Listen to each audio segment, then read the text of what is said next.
الحمد لله وحده والصلاة والسلام على من لا نبي بعده أما بعد قال الله تبارك وتعالى يا أيها الناس إنا خلقناكم من ذكر وأنثى وجعلناكم شعوبا وقبائل لتعارفوا إن أكرمكم عند الله أتقاكم إن الله عليم خبير صدق اللہ العظیم۔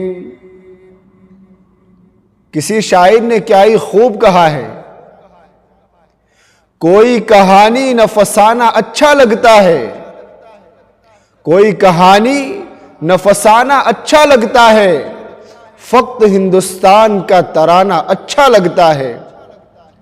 تم ساحل پہ بیٹھ کے مسکراتے رہو، مجھ کو طوفانوں سے ٹکرانا اچھا لگتا ہے۔ محترم ناظرین، آج آپ حضرات کے سامنے ہندوستان کی آزادی کے متعلق کچھ حقائق اور تاریخ کے وہ نقوش آپ کے سامنے پیش کرنے ہیں جس کو حتی الامکان بیان ہی نہیں کیا جاتا۔ ہندوستان کی تاریخ کے اندر دو دن بڑی اہمیت کے حامل ہے، ایک 15 اگست اور دوسرا 26 جنوری۔ یہ دو دن ہندوستان کے لیے، ہندوستانیوں کے لیے مسرت، خوشی اور جشن کا دن ہے۔ اس دن ہم لوگوں کو کیا کرنا چاہیے؟ ہندوستان کی ہر ریاست کے اندر، ہر ضلع کے اندر، اکثر چوراہوں کے اوپر، اسی طرح سرکاری دفاتر کے اندر جب پرچم لہرایا جاتا ہے، پروگرام ہوتے ہیں، تو اس کے اندر جن لوگوں نے ہندوستان کے لیے اپنی جانوں کا نذرانہ پیش کیا ہے، ان کی تاریخ کو، ان کی ہسٹری کو اچھی طرح کھول کر بیان کیا جاتا ہے، لیکن بدقسمتی سے مسلمانوں کا اور بطور خاص علماء امت کا اس کا ذکر دور دور تک ہمیں نظر نہیں آتا، اور یہ ایک سوچے سمجھے منصوبے کے تحت کیا جا رہا ہے۔ ایک خطرناک پلاننگ بنائی جا رہی ہے تاکہ ہندوستان کی تاریخ کے اوراق سے مسلمانوں کی تاریخ کو، مسلمانوں کی اہمیت کو، مسلمانوں کی قربانی کو نظر انداز کر دیا جائے، اس کو بھلا دیا جائے، تاکہ آنے والی نسل ان کو پتہ ہی نہ چلے کہ تم نے ہندوستان کے لیے کیا قربانیاں دی۔ جب یہ تاریخ مسلمان بالکل بھول جائیں گے، تو جبکہ ابھی کچھ نہ کچھ تاریخ معلوم ہے، اس موقع پر کچھ فرقہ واریت عناصر یا ہم مسلمانوں سے جو ہم حصے دار ہیں، اس ملک کی آزادی کے سب سے زیادہ حصہ لینے والے اور اس کا آغاز کرنے والے سب سے پہلے ہم مسلمان ہیں، ہم سے آج سرٹیفکیٹ مانگا جاتا ہے۔ آج ہمیں کہا جاتا ہے کہ آپ اپنا سرٹیفکیٹ دکھاؤ، اپنی پہچان دکھاؤ۔ تو جب کچھ نہ کچھ تاریخ ہمیں معلوم ہے اور ہمیں بتائی جاتی ہے، اس ماحول میں یہ حالت ہے، تو سوچو اگر ہماری نسلوں کو ہم نے اگر تاریخ نہیں بتائی اور تاریخ کے اوراق ان کے سامنے کھول کر بیان نہیں کیے، اور قربانیوں کو اور علماء امت اور جمعیت کے علماء نے جو قربانیاں دی، اگر اس کو صحیح طور پر پیش نہیں کیا اور اپنی تاریخ کو تازہ نہیں رکھا، تو یاد رکھنا ایک وقت آئے گا کہ آپ مسلمان نام کی شخصیت کو تاریخ کے کسی بھی ورق پر نظر دہرائیں گے، آپ اچھی طرح کتابوں کو کھنگالیں گے، پھر بھی آپ کو کوئی ایک نام بھی نہیں ملے گا، بلکہ اگر کسی مسلمان کا نام آ بھی گیا تو لوگ تعجب کریں گے، اچھا اس طرح مسلمانوں نے قربانیاں دی، کیا ایسا ہو سکتا؟ اس لیے ہمیں چاہیے کہ ہم اچھی طرح اپنے بچوں کو، اپنی اعلی اولاد کو، اپنی نسلوں کو اور ہندوستانیوں کو، برادران وطن کو یہ باور کرائے، یہ بتائے، ریفرنس کے ساتھ، دلائل کے ساتھ شروع سے بتائے۔ ہم نے چونکہ کچھ حصہ بتایا ہے، اس لیے انہوں نے بہت سارا حصہ حذف کر دیا ہے۔ ہمیں چاہیے کہ جنگ آزادی کی جو شروعات ہوئی تھی، اس کا پرپس کیا تھا، کیوں اس کو شروع کیا گیا۔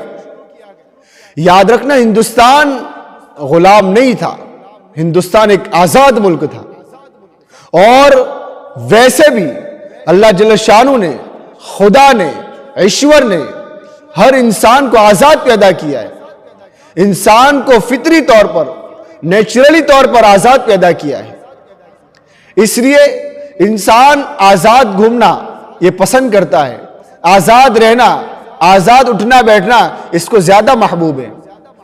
جب انسان کو غلام بنا دیا جاتا ہے، آپ جانتے ہیں جس باز کو، جس شیر کو پنجرے کے اندر سالوں سال ٹھوس دیا جاتا ہے، جب وہ باہر نکلتا ہے تو شیر اپنی بہادری بھول جاتا ہے، اس کے اندر بزدلی سوار ہو جاتی ہے۔ باز اور شکرا جیسا پرندہ، شاہین صفت پرندہ، جب وہ باہر نکلتا ہے تو وہ اڑنا بھول جاتا ہے۔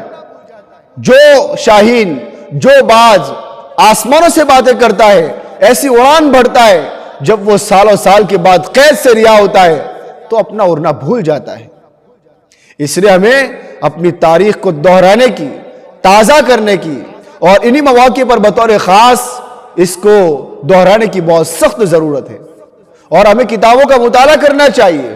جو لوگ تاریخ جاننے والے ہیں، ہسٹری جاننے والے ہیں، ان کے پاس بیٹھا جائے، ان سے گزارش کی جائے کہ ہمیں ہندوستان کی تاریخ بتائیے، مسلمانوں کا کیا کردار رہا ہے، ہندو بھائیوں کا کیا کردار رہا ہے، اور دوسری کمیونٹی کا کیا کردار رہا ہے، یہ ہمیں بتائیے۔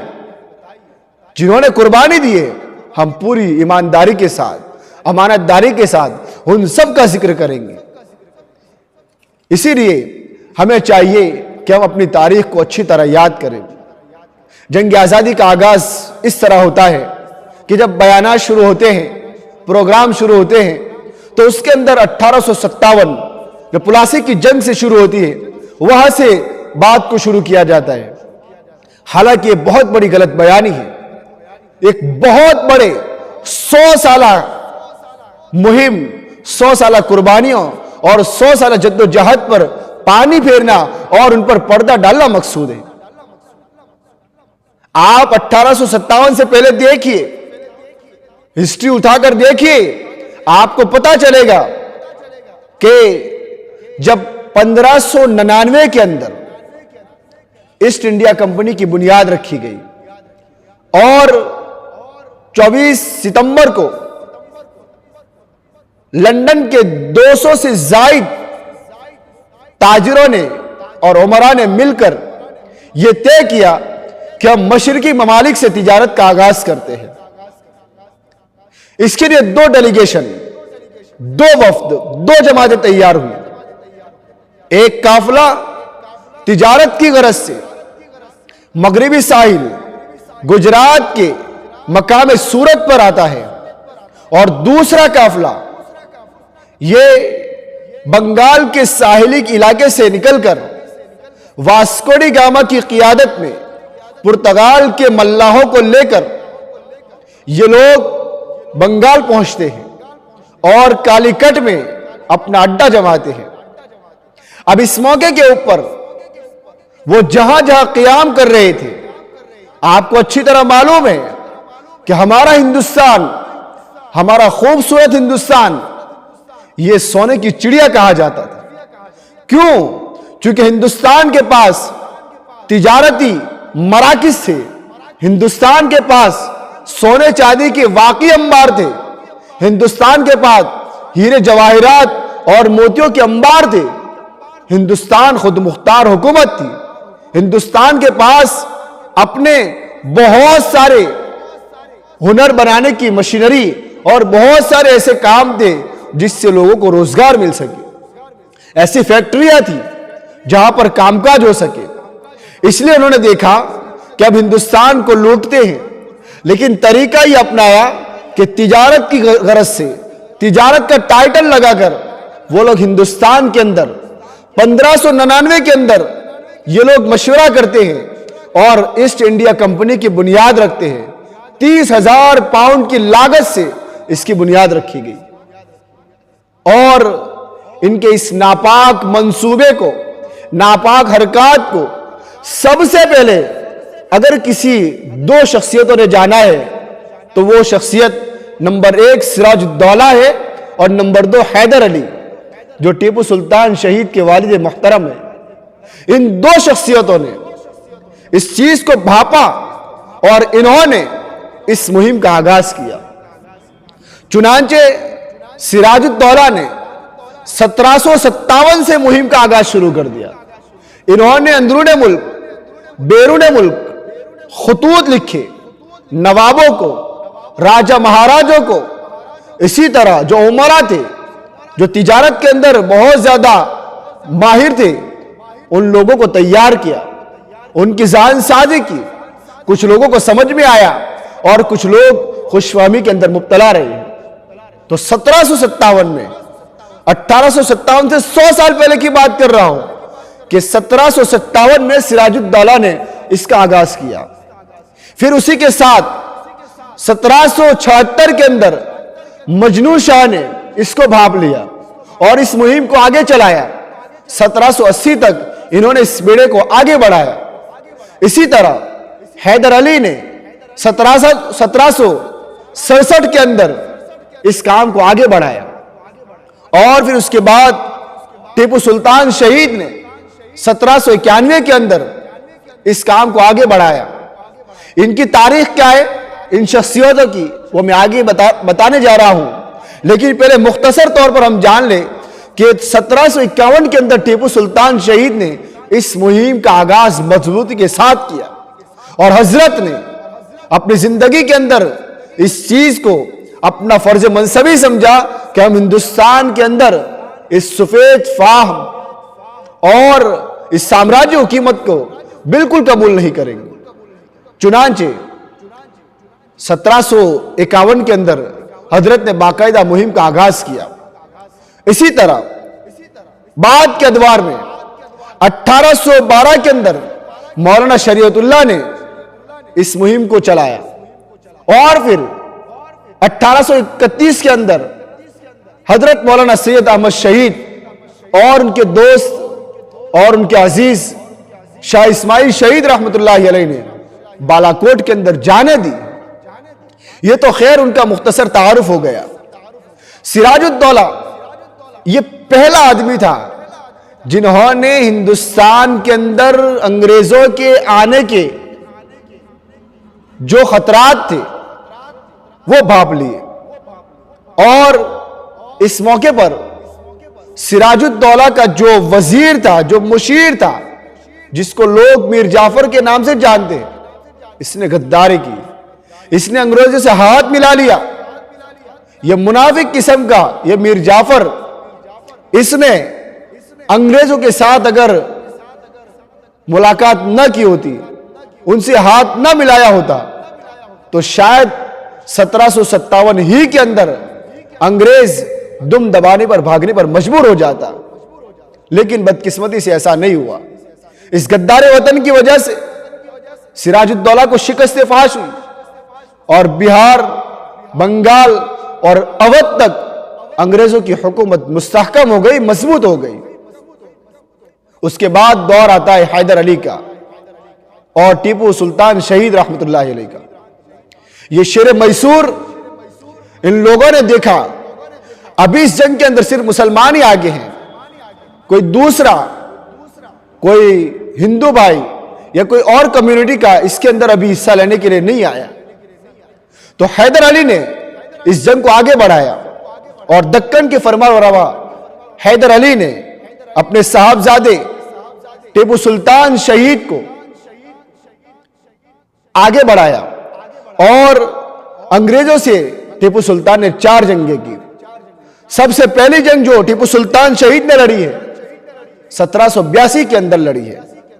اس کے اندر اس جنگ کے اندر اس کا خاتمہ 1783 کے اندر ہوتا ہے۔ اس کے اندر ٹیپو سلطان شہید کو فتح ملتی ہے، اللہ نے آپ کو کامیابی عطا فرمائی اور انگریز کو شکست فاش دی۔ اس کے بعد میسور کی دوسری جنگ شروع ہوتی ہے۔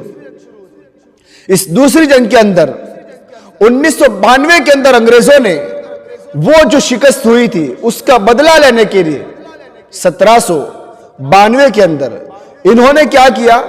اس کا بدلہ لینے کے لیے دوبارہ ٹیپو سلطان شہید رحمت اللہ علیہ ان کے علاقے پر حملہ کر دیا۔ تیاری کوئی نہیں تھی، افسران مل چکے تھے اور ان کا جو میر صادق تھا اس نے بھی ساٹھ گاٹھ کر لی تھی اور اس نے بھی اپنا ہاتھ انگریزوں کے ہاتھ میں دے دیا تھا، چونکہ انگریزوں نے ان کو بہت بڑی لالچ دی تھی، مال و دولت کی لالچ دی تھی۔ خیر، اس نتیجے میں ٹیپو سلطان شہید نے حکمت عملی اپنائی اور پھر آپ نے معاہدہ کر لیا مجبوراً۔ اس کے بعد ٹیپو سلطان شہید نے راجہ مہاراجوں کو، اسی طرح نوابوں کو، امراء کو ہندوستان کے اندر انگریزوں کے خلاف جنگ پر ان کو آمادہ کیا۔ اس مقصد کے تحت انہوں نے سلطان ترکی کو جو سلیم عثمانی ہیں اور دوسرے مسلمان بادشاہوں کو اور ہندوستان کے امراء اور نوابوں سے خط و کتابت کی، ان تک پیغامات پہنچائے۔ انگریز نے جنوبی ہند کے امراء کو اپنے ساتھ ملا لیا تھا اور اس مرد مجاہد نے 3 مئی 1799 کو سرنگا پٹم میں اپنے آپ کو اپنی جان کا بلیدان دے دیا، شہید ہو گئے اور اتنی بہادری سے لڑے کہ انگریزوں کے پڑخشے اڑا دی، لاشیں بچھا دی، جہاں بھی جاتے تھے لاشوں کے انبار ہوتے تھے۔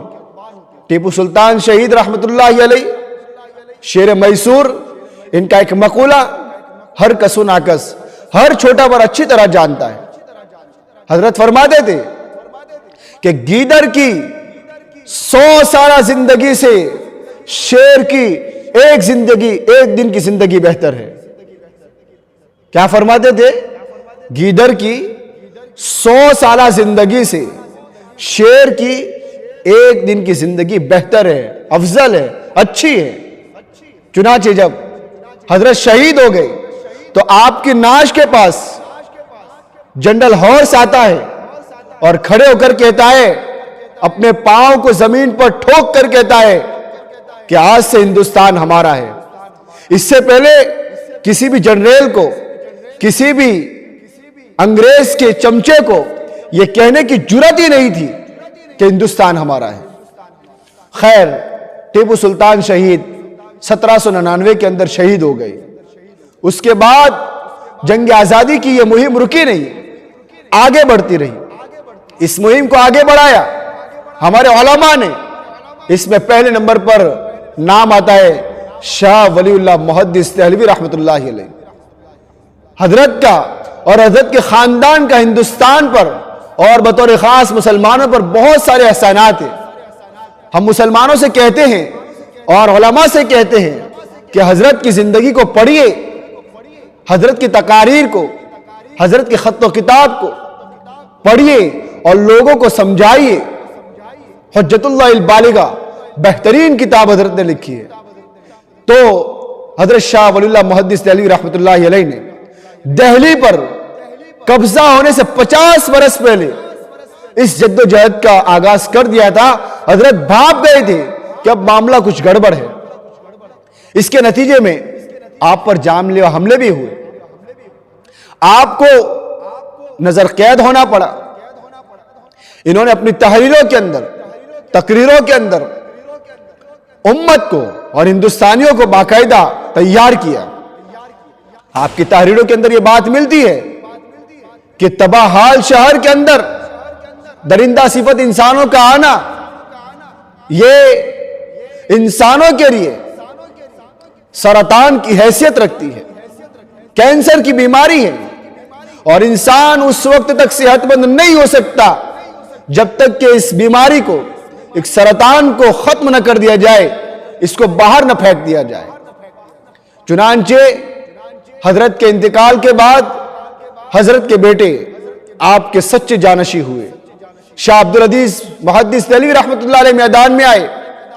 انقلاب کی اس آواز کو دہلی اور دہلی سے باہر دور دور تک پہنچانے میں شاہ عبدالعزیز کے 3 بھائیوں کا بھی حصہ ہے، شاہ عبدالقادر، شاہ رفیع الدین اور شاہ عبدالغنی۔ ان کے علاوہ بہت سارے ایسے علماء اور عوام میں سے ایسے لوگ تھے جنہوں نے خلوص کے ساتھ، للہیت کے ساتھ اس کام کو انجام دیا اور اس مہم کو آگے بڑھایا۔ اس میں حضرت شاہ عبدالحی رحمۃ اللہ علیہ کا نام ملتا ہے، شاہ اسماعیل شہید کا نام ملتا ہے، سید احمد شہید رحمۃ اللہ علیہ کا نام ملتا ہے، مفتی لائی بخش کاندھلی رحمۃ اللہ علیہ کا نام ملتا ہے، اور بھی بے شمار ہستیاں ہیں جن کا نام لینے کی وجہ سے گفتگو طویل ہو جائے گی۔ تو ان جیسی بڑی شخصیتیں نمایاں طور پر اپنا کردار ادا کر رہی تھی۔ جنگ آزادی کا فتویٰ کیوں دیا گیا؟ جب دہلی کے اندر انگریزوں کی آمد ہوئی اور انہوں نے قبضہ کیا تو انگریزوں نے ایک فارمولہ چلایا، ایک نعرہ لگوایا کہ خلق خدا کی، ملک بادشاہ سلامت کا اور حکم بہادر کمپنی کا۔ یہ فارمولہ انہوں نے چلایا۔ حضرت شاہ عبدالعزیز محدث دہلوی رحمۃ اللہ علیہ نے فتویٰ دیا کہ ہندوستان دار الحرب ہو چکا ہے، مسلمانوں کے لیے اور اطراف کے قریبی جتنے بھی مسلمان ہیں، ہندوستان کے مسلمانوں کے لیے اب جہاد ان پر فرض ہو گیا ہے۔ اب مسلمانوں کے لیے ان سفید فام سامراج سے ٹکرانا اب مسلمانوں پر فرض ہو گیا ہے۔ ابھی تک صرف مسلمان ہی تھے۔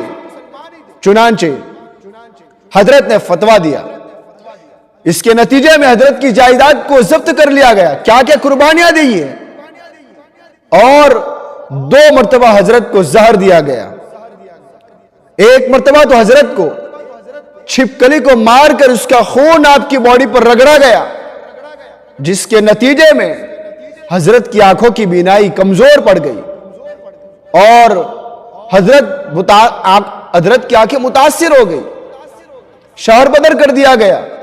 لیکن اس کے باوجود بھی آپ نے اپنے شاگردوں کی ایک ایسی ٹیم تیار کر دی تھی جنہوں نے حضرت کے مشن کو آگے بڑھایا۔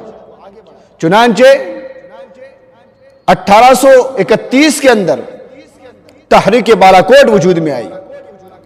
اس کے سربراہ سید احمد شہید رحمۃ اللہ علیہ اور شاہ اسماعیل شہید رحمۃ اللہ علیہ، انہوں نے بڑی جانفشانی سے، محنت سے امت کو تیار کیا، مسلمانوں کو تیار کیا۔ اطراف سے کچھ کمک منگوائی گئی اور اسی طرح شاہ اسماعیل شہید رحمۃ اللہ علیہ کی حضرت کی محنت کا یہ عالم تھا کہ جہاد سے پہلے، انگریزوں سے ٹکرانے سے پہلے حضرت ننگے پاؤں پتھریلی زمین پر چلتے تھے، بالاکوٹ کی پتھریلی زمین پر چلتے تھے۔ لوگوں نے کہا حضرت ترس کھائیے، اپنی جان پر رحم کھائیے، یہ کیا کر رہے ہو؟ تو حضرت فرماتے تھے مسکرا کر کہ میں ان پاؤں کو مشق کرا رہا ہوں، ریہرسل کرا رہا ہوں، کہیں ایسا نہ ہو کہ میدان جنگ کے اندر جب ہم جہاد میں پہنچے اور انگریزوں کا مقابلہ کرنے کے لیے پہنچے تو یہ پاؤں بغاوت نہ کر بیٹھے کہ ہم نے تو کبھی دھوپ دیکھی ہی نہیں، اس لیے میں ریہرسل کرا رہا ہوں، مشق کرا رہا ہوں۔ چنانچہ 1831 میں یہ دونوں شخصیتیں بالاکوٹ کے مقام پر شہید ہو گئی۔ ان کی تحریک بظاہر ناکام لگ رہی تھی، لیکن ان کا خون رنگ لایا، اور پھر اس کے بعد 1857 میں مظفر نگر کے شاملی کے میدان میں، اب یہاں بھی ہمارے اکابر کی علماء کی قربانیاں دیکھیے، جن شخصیتوں کے ناموں کو مٹایا جا رہا ہے وہ ہمیں معلوم ہی نہیں ہے، یا تو ہم ان علماء کو، ان شخصیتوں کو جن کا اب ذکر کرنے جا رہا ہوں، ہم ایک صوفی کی شکل میں دیکھتے ہیں، ایک خاص عالم یا مسجد کی ڈور، ملا کی ڈور مسجد تک وہاں اس حیثیت سے دیکھتے ہیں، یا یہ کسی مدرسے میں صرف پڑھا رہے تھے اس اینگل سے دیکھتے ہیں. یہ سراسر غلط ہے.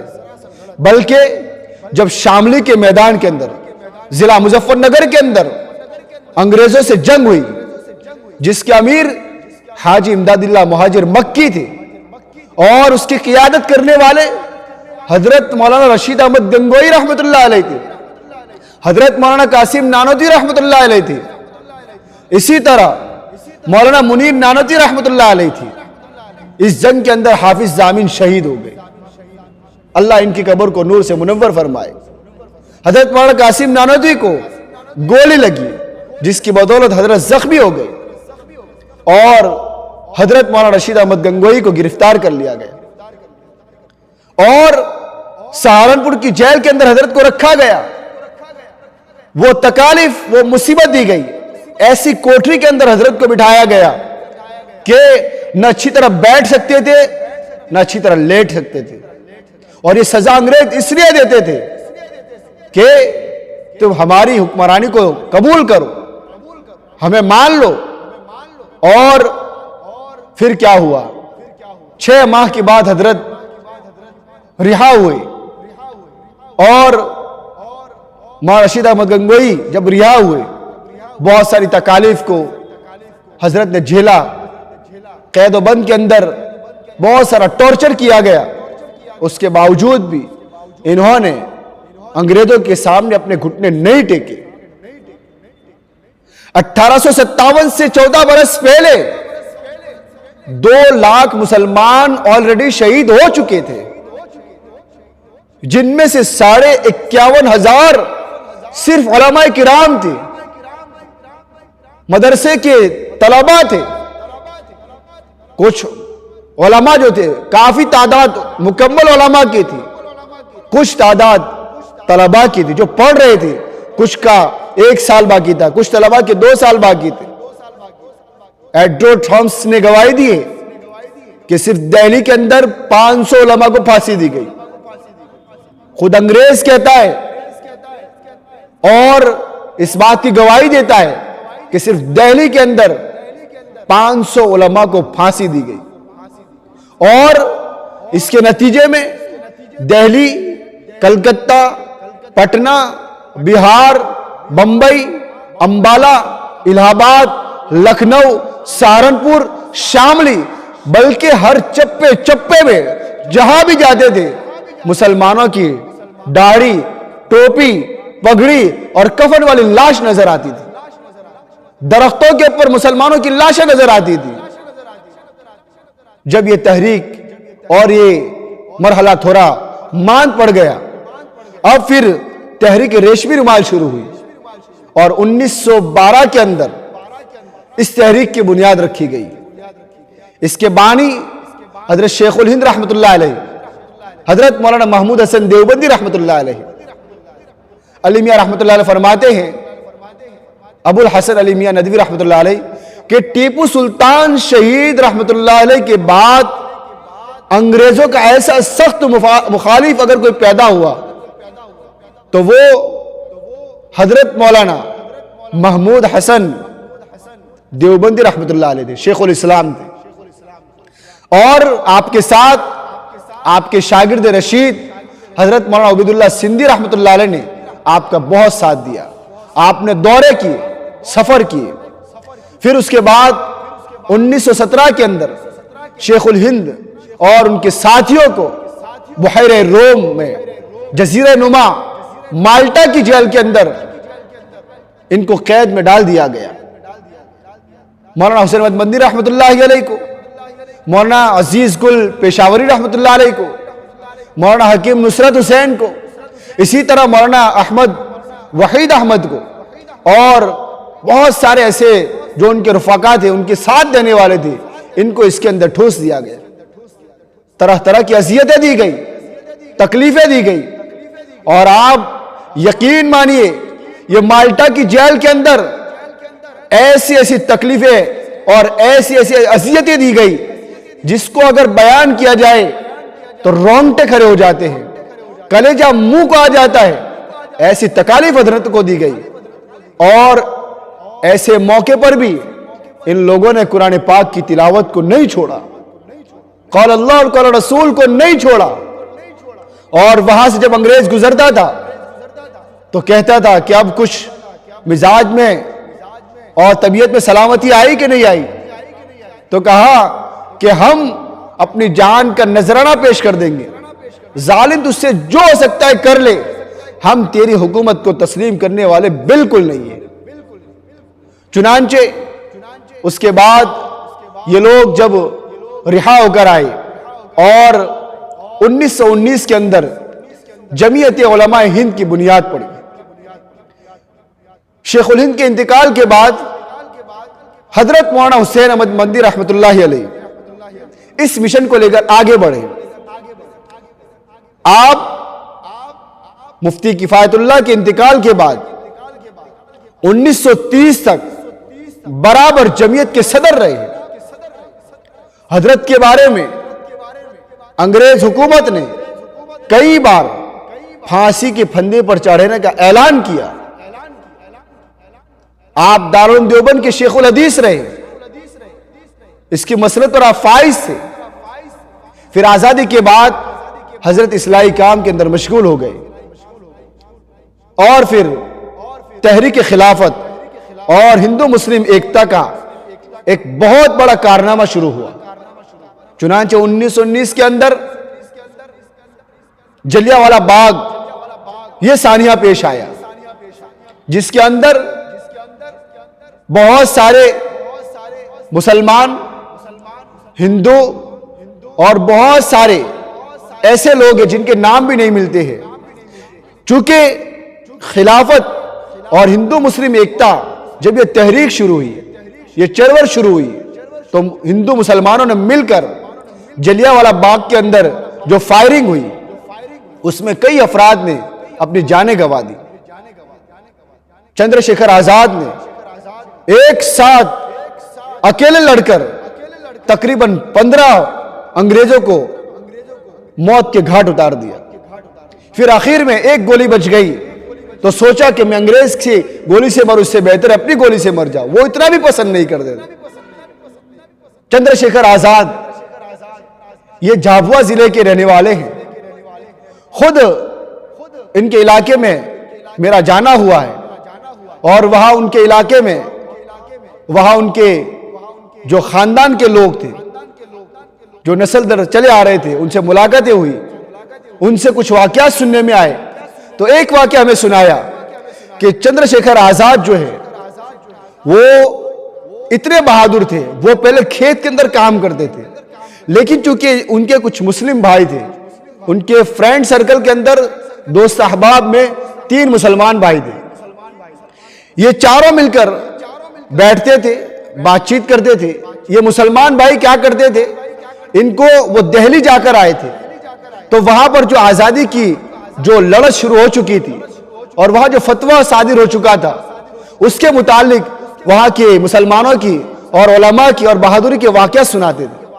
یہ بات چندر شیکھر آزاد کے دل پر بجلی کی طرح گری، اور پھر انہوں نے ٹھان لیا، انہوں نے ان چاروں نے مل کر ایک سنگٹھن بنایا۔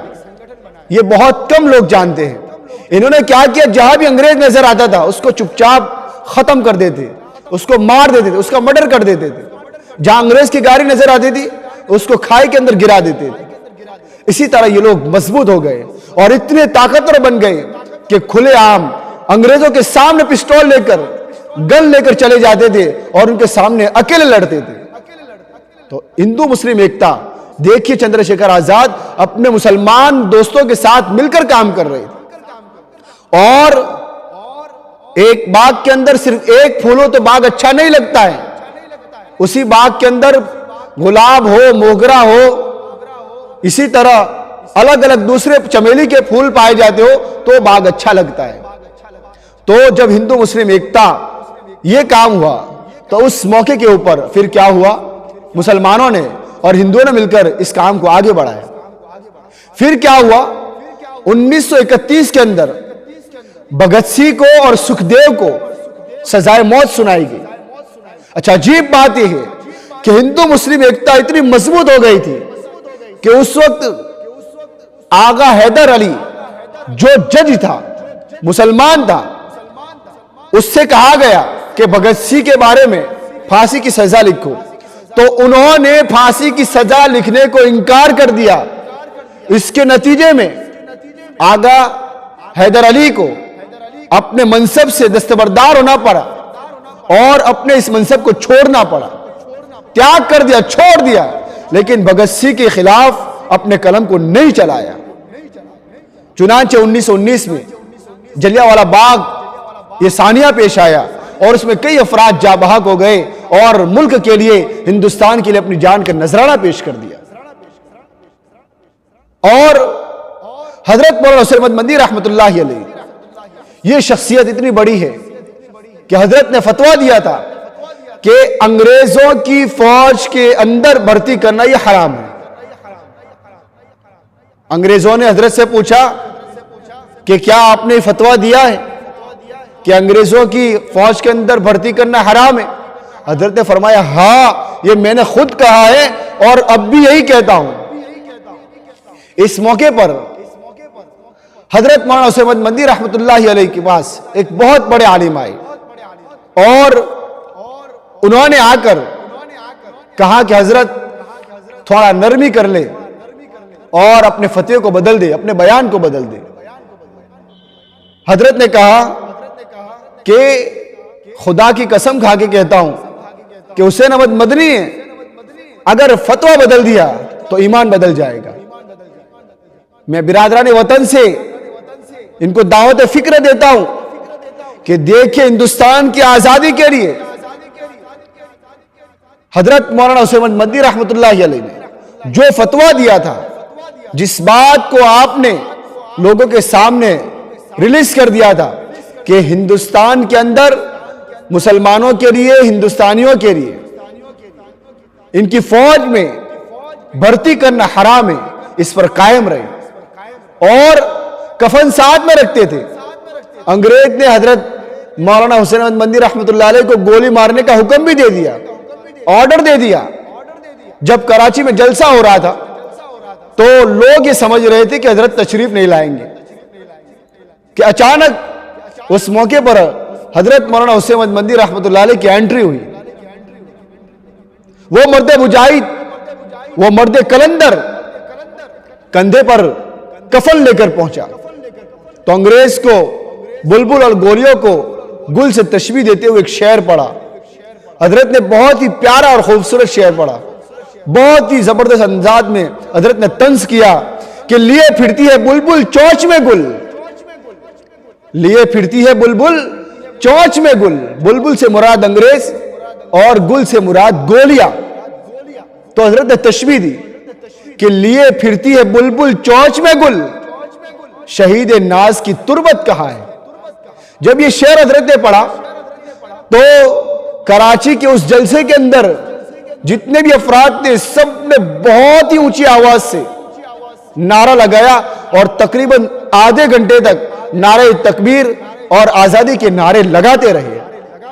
جب یہ نعرے بند ہوئے تو حضرت نے فرمایا کھلونا سمجھ کر برباد نہ کرنا۔ پھر دوسرا شعر پڑھا کہ کھلونا سمجھ کر برباد نہ کرنا کہ ہم بھی کسی کے بنائے ہوئے ہیں۔ کھلونا سمجھ کر نہ برباد کرنا کہ ہم بھی کسی کے بنائے ہوئے ہیں۔ فرنگی کے فوجوں میں حرمت کے فتوے سرے دار چڑھ کر بھی گائے ہوئے ہیں۔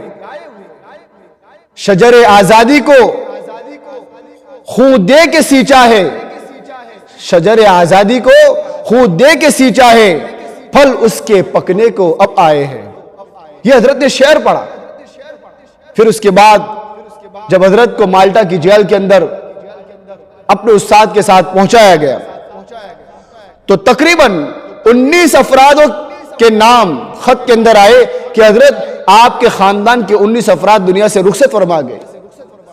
تو آپ نے خط کے اندر ہی پیچھے لکھا، اپنے والد محترم کو خط میں لکھا، ایک شعر کے اندر جواب دیا کہ مصائب میں الجھ کر مسکرانا میری فطرت نہیں، مصائب میں الجھ کر مسکرانا یہ میری فطرت ہے، مجھے ناکامیوں پر اشک بہانا نہیں آتا، وہ کیسا ایمان ہوگا، وہ کیسے اندر سے ہمت اور استقلال کے پہاڑ ہوں گے کہ اس موقع پر بھی رونے دھونے کے بجائے اپنے کام کے اندر آگے رہے۔ تو یہ تھے حضرت مولانا سید احمد مدنی رحمۃ اللہ علیہ۔ حضرت مولانا سید احمد مدنی رحمۃ اللہ علیہ کا جب انتقال ہوتا ہے، غسل دینے والے جب ان سے کسی نے پوچھا کہ آپ نے حضرت کو غسل دیا تو کیا محسوس کیا، تو وہ غسل دینے والے حضرت کے جسم کے اوپر لگے ہوئے جسموں کے اوپر جو نشانات تھے وہ بتانے سے بالکل قاصر تھے۔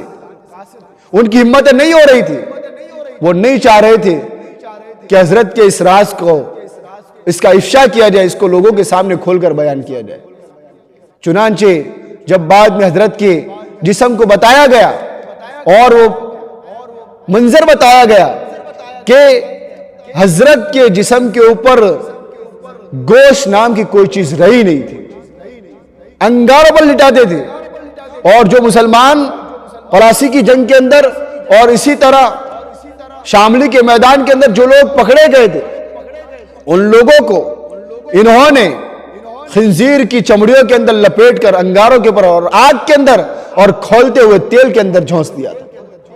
ایسی قربانیاں دی ہے۔ خود ایک انگریز لیڈی کہتی ہے کہ مسلمانوں پر مجھے رحم آتا تھا، انگریز مسلمانوں کے پیٹ کو چیرتے تھے، یہ حریت چاہنے والوں کو، آزادی کے مت والوں کو ان کا پیٹ چیر کر ان کے اندر تانبے سیسے کو پگھلا کر ڈال دیا جاتا تھا، اور زندہ انسان کو۔ تو وہ لیڈی کہتی تھی کہ میں نے کچھ مسلمانوں پر احسان کیا، میں جب دیکھتی تھی کسی گلی کے اندر کوئی مسلمان تڑپ رہا ہے، کوئی آزادی کا مت والا تڑپ رہا ہے، تو میں اس کو گولی مار دیتی تھی کہ جلدی ختم ہو جائے، اس کو رحم آ جاتا تھا۔ ایسی ایسی قربانیاں دی ہے۔ درختوں کے اوپر اپنی گردنوں کو لٹکایا ہے، اپنے بچوں کو یتیم کیا ہے، اپنی بیویوں کو بیوہ کیا ہے۔ اس کے بعد یہ ہندوستان ہمیں ملا ہے۔ تو مسلمانوں اور برادران وطن سے کہتا ہوں کہ ہندوستان کے پہلے نمبر کے ہم حقدار ہیں، ہندوستان کے ہم حصے دار ہیں، کرایہ دار نہیں ہیں۔ کوئی ضرورت نہیں کسی کو سرٹیفکیٹ مانگنے کی اور ہماری پہچان مانگنے کی۔ تو اب ہمیں کیا کرنا ہے؟ ہندوستان کی اس آزادی کے اندر 1947 میں جب مکمل ہندوستان آزاد ہو گیا، اور ہندوستان کی آزادی کے بعد 26 جنوری کو قانون اور دستور، آئین، کانسٹیٹیوشن تیار ہوا، جس کے اندر ہر مذہب، ہر دھرم اور ہر تحریک والوں کو آزادانہ طور پر تبلیغ کی، دعوت کی، پرچار کی کھلی اجازت دی گئی۔ آپ ہندوستان کے اندر، ہمارا ہندوستان اتنا خوبصورت ملک ہے، گنگا جمنی یہ تہذیب کا گہوارہ، یہ امن و سلامتی کا گہوارہ، واپس اس کو نظر لگ گئی۔ اب دوبارہ ماحول بگڑ رہا ہے۔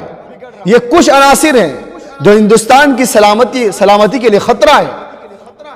ہندوستان کی خوشحالی ان سے دیکھی نہیں جاتی، یہ پھر وہی غلامی کی طرف جا رہے ہیں۔ ہم جسموں کے اعتبار سے آزاد ہو چکے ہیں، لیکن ذہنیت، پالیسیاں وہی بیرونی اپنائی جا رہی ہے۔ اس لیے ہمیں چاہیے کہ اس موقع پر ہندوستان کی آزادی کے اندر جنہوں نے حصہ لیا ہے، مسلمانوں کے اندر مولانا ابوالکلام آزاد، اسی طرح حافظ ضامن شہید ہو، شاہ اسماعیل شہید ہو، چندر شیکھر آزاد ہو، بھگت سنگھ ہو، سکھ دیو ہو، اسی طرح بہت سارے آزادی کے متوالے ہیں، ان سب کا نام فہرست بننی چاہیے اور اس کے پمفلیٹ مضامین شائع ہونے چاہیے اور لوگوں کے سامنے بتانا چاہیے۔ بلکہ ہندوستان کے ہمارے مانیہ پردھان منتری سے ہم گزارش کرتے ہیں کہ وہ خود اس بات کو لوگوں کے سامنے بیان کرے، تاکہ ہندوستان کے اندر جو نفرت کا ماحول بنا ہوا ہے وہ محبت میں بدل جائے۔ یہ طریقہ ہے کہ پتہ چلے کہ مسلمانوں نے کتنا حصہ دیا تھا، اور اسی طرح ہندوستان کے اندر ہندو بھائیوں نے کتنا حصہ لگایا، سکھوں نے کتنا حصہ لگایا۔ یہ جب لوگوں کے سامنے آئے گا اور ایک ذمہ دار آدمی ہندوستان کا جب یہ باتیں بتائے گا تو لوگوں کے اندر محبتیں آئے گی، نفرتیں ختم ہو جائے گی، عداوتیں ختم ہو جائے گی، دوریاں نزدیکی میں بدل جائے گی، نفرتیں محبت میں بدل جائے گی، اور سب ایک دوسرے کو گلے لگنے والے بن جائیں گے۔ تو پھر اس طرح اس تحریک سے 1947 کے اندر ہندوستان مکمل آزاد ہو گیا، اور 1920 کے اندر گاندھی جی اور اسی طرح مولانا ابوالکلام آزاد نے مل کر بہت ساری انہوں نے مہمیں چلائی تھی۔ ان سب نے نتیجے کے طور پر ہندوستان سے انگریزوں کو بھاگنے پر مجبور کر دیا، اور پھر اس طرح ہندوستان آزاد ہوا۔ اور ہندوستان کی آزادی، اس کی خوشی اور اس کی سالمیت کے لیے، اس کی فلاح و بہبودی کے لیے ہم اللہ جل شانہ سے دعا کرتے ہیں کہ اللہ جل شانہ اس چمن کو آباد رکھے، اللہ جل شانہ نظر بد سے اس کی حفاظت کرے، ہمارے حکمرانوں کو صحیح رہبری کی توفیق عطا فرمائے، اللہ جل شانہ اس ملک کے اندر جو امن و امان کا جو پہلے ماحول تھا، جو ہمارا ملک سونے کی چڑیا کہا جاتا تھا، واپس اللہ جل شانہ اس کو امن و عاشقی کا گہوارہ بنائے، اللہ جل شانہ ہندو مسلمان سکھ عیسائی ایکتا کو مضبوط بنائے، اور فرقہ واریت عناصر کو اور جھگڑا کرنے والے، اسی طرح دنگا کرانے والے، اسی طرح آپس میں لڑانے والے جو عناصر ہیں اس کو پہچاننے کی اور ان کے خلاف آواز اٹھانے کی، قلم کے ذریعے، زبان کے ذریعے، تحریروں کے ذریعے، تقاریر کے ذریعے، سوشل میڈیا کے ذریعے ان کے خلاف آواز اٹھانے کی ہمیں توفیق عطا فرمائے۔ ہم جاتے جاتے یہ بات ضرور کہیں گے کہ ہندوستان کی آزادی کے اندر جو مسلمانوں نے کردار ادا کیا ہے، کسی شاعر نے کیا ہی خوب کہا ہے کہ پتا پتا بوٹا بوٹا حال ہمارا جانے ہے، پتا پتا بوٹا بوٹا حال ہمارا جانے ہے، جانے نہ جانے گل ہی نہ جانے باغ تو سارا جانے ہے، اسی دریا سے اٹھتی ہے وہ موج تند جولا بھی، اسی دریا سے اٹھتی ہے وہ موج تند جولا بھی، نہنگوں کے نشیمن جس سے ہوتے ہیں تہو بالا۔ اللہ جل شانہ ہمارے ملک کو آباد رکھے، ملک کو ترقی کی راہ پر گامزن کرے، اللہ جل شانہ ہر قسم کی فرقہ واریت سے، ہر قسم کے لڑائی جھگڑے سے اور ہر قسم کی مفاد پرستی سے اس ملک کی حفاظت فرمائے۔ وآخر دعوانا ان الحمدللہ رب العالمین۔